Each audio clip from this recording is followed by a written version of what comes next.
I'm Vermont Edition producer Daniela Fierro, popping in to say we've edited this podcast a little for clarity and brevity. Thanks for listening.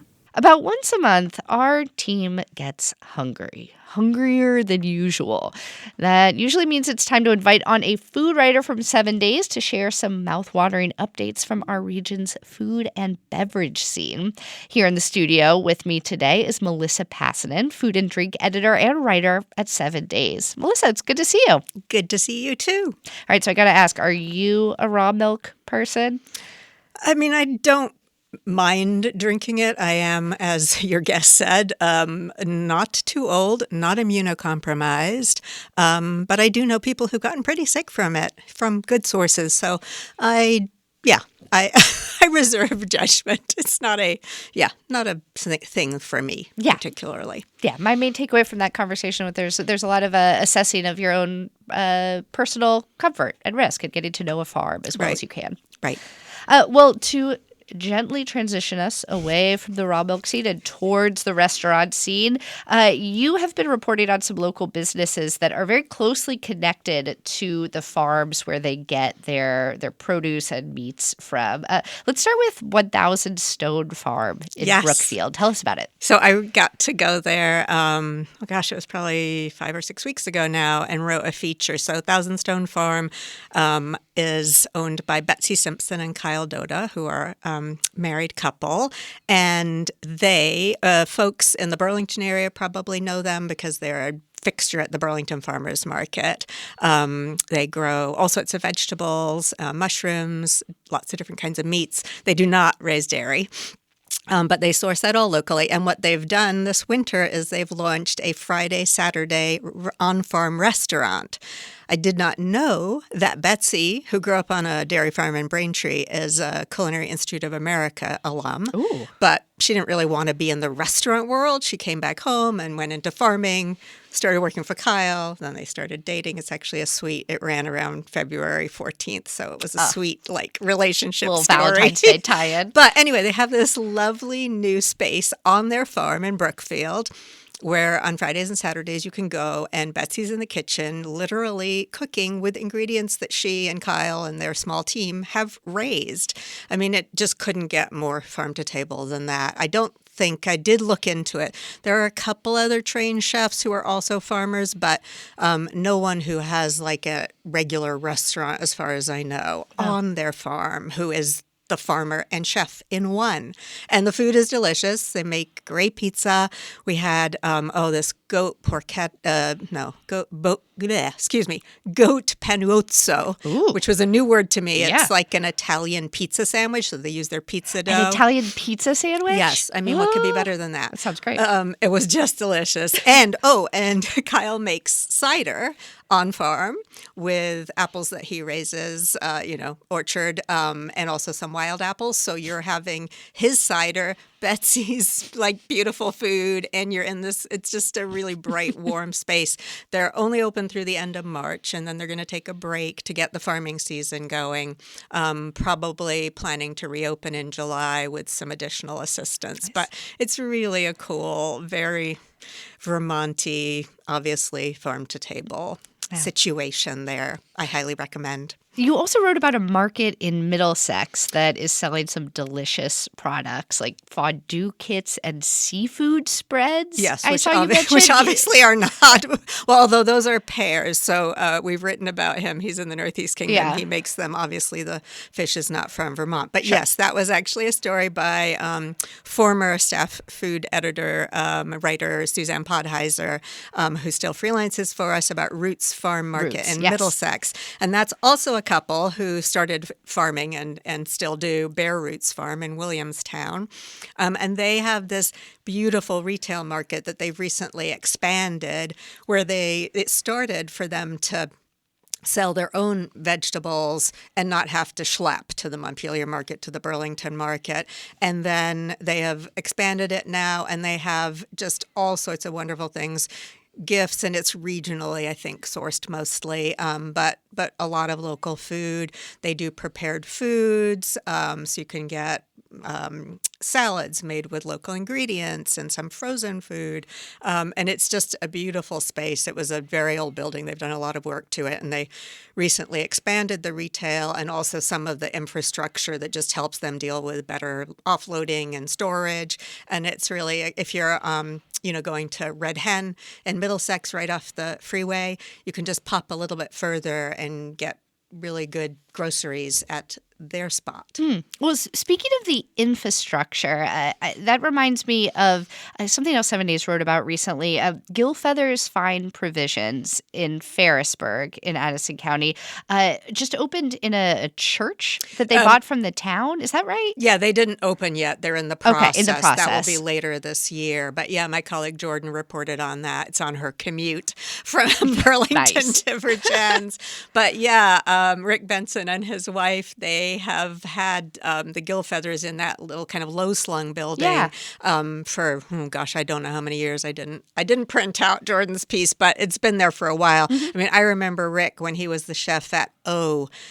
Old-timers may remember that down on the waterfront where Deep City is now and Foam Brewers. So he decided to go into the sort of market business instead, and they will be expanding into the old, was a church, a brown building, much larger, but they have to do a lot of work to that. So that won't reopen there. Well, I mean, it's still open, but it won't move there until later this year for sure. Well, let's stick with some other Addison County restaurant news. Bobcat Cafe in Bristol is a long-standing favorite in that part of the state, and I see that it just sold. Do you think we're going to see any big changes? They are not planning. Yes, so it sold. Aaron and Sanderson Wheeler, who had owned it for, I think, almost 14 years, or maybe just around 14 years, chef-owner couple. They were proteges of Michelle Mahe, who was the late owner of Black Sheep Bistro, and Bearded Frog in Shelburne. So they sold it. They were kind of ready for a change, and it sold to a pair of brothers, John and Christopher Ruggiero. And Christopher actually has a background in restaurants, and they both fairly recently moved to Vermont, and they seem committed to keeping it as the community spot hub that it's been. So we'll see. But it is always interesting when long-time businesses change hands. Another one, North Country Donuts, which isn't as long-standing as that, but in Morrisville, beloved for their donuts, which sell out like every weekend. Oh, and their apple fritters. That was sold by Nicole Maddox, who founded it and moved it, a home bakery, into Morrisville several years ago, sold to a guy, Dan Gwaltney, who has worked in education, was a teacher, worked in education software, but was a serious hobby baker and wanted to buy it. So he said that's been a really interesting transition. The funniest thing he said was how seriously people take their apple fritters. He's like, is it the right density? Is it the right fluffiness? Do you have the right ratio of apple to dough? Made me really want an apple fritter, actually. But yeah, so it's really good to see all of those transition, though, that people are keeping them going and that people are interested in being in this business, which is pretty tough right now. Yeah. Well, let's switch here from sweet to savory and spicy as well. Now, I always like to hear what you're working on, Melissa, for 7 days. But when I asked my producer ahead of this segment, she said, Melissa really wants you to try hot sauce on air. And I said, absolutely not. I'm a big baby. I don't need people to hear that over the airwaves. What are you writing about with hot sauce? Why did you want me to have it on air? Yeah, so this will be in next week's paper. I'm just finishing up the story about Butterfly Bakery of Vermont, which is based in South Barry.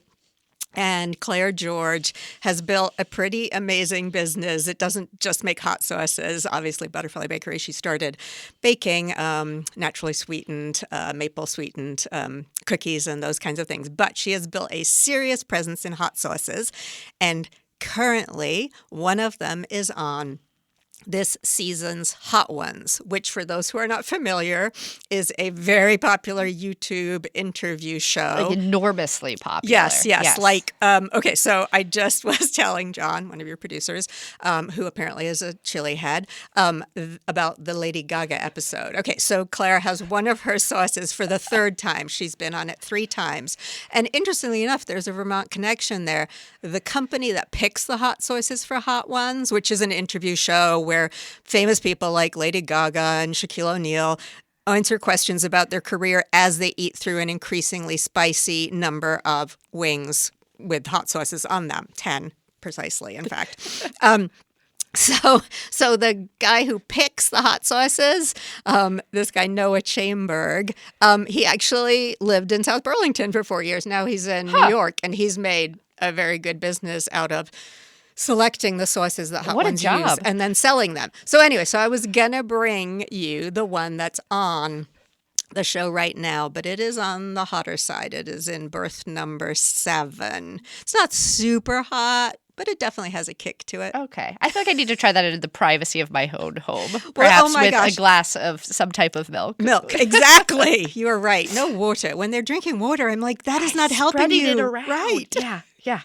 Anyway, so that's next week's show. I mean, not next week's show, next week's story. So have you learned, I assume that there's a number of folks who make great hot sauce in our region. Are you focusing specifically on Butterfly Bakery? Well, yeah, because they're on Hot Ones. Yeah. But has this, I'm curious if it's led you towards any other local producers. I remember a number of years ago looking at the City Market website where you can submit your new not your new products, right? Mm-hmm. And they were like, please no more salsas or hot sauces because we have too many. But the very cool thing about Claire and Butterfly Bakery is they source 100% of the produce in those hot sauces from Vermont, from farms within 200 miles of their location, which are mostly Vermont, which is pretty amazing. Like she had to make 36,000 bottles of this hot sauce to sell through the Hedonist for the Hot Ones show. And she was like, oh my gosh, I need 500 pounds of cilantro. And this was in October when, most You're of the cilantro is gone. You're not going to just pick that up at the farmer's market. Exactly. Yeah. And 500 pounds of cilantro is a lot. Oh my gosh, that's so much. She found it, but it's pretty amazing. One year she bought 20,000 pounds of chili peppers from local farms. Wow. No, every year she does. Sorry. Every year she bought 20,000. No, and one year she bought 100,000 pounds. Oh, my gosh. Yes, that was a stock up year. But 20,000 pounds is a lot. That is amazing. Yeah. So It's pretty fun. All right. One more question for you, Melissa, before we have to let you get back to eating and writing. Is there one meal that you have had in your reporting or in your own personal life recently that has stuck out to you and brightened your day in this dreary time of year that we're in? Well, this was in December, but it relates to a story that my colleague Jordan wrote, Fifth Quarter, which has Josh Turka, who makes amazing charcuterie. He did a special project with Frankie's downtown, and we had some of that delicious pork, mortadella, tortellini, just dreamy, so dreamy. So I'm still thinking about dreaming that. Of it. Yes. And I'm really excited to get to Elliot Sion's new place. I have to give a quick shout out, Middle Eastern, The Wise Fool. He opened for takeout, literally just in the last week or so, in the old North End, where Shinjuku Station used to be. And I'm very excited for that. Great. Well, we always love hearing your recommendations. Melissa Pasanen of 7 Days, thank you so much for joining us. So great to be here, as always. And you can find all of their food and beverage writing in print, in newsstands around the state, or on the 7 Days website as well.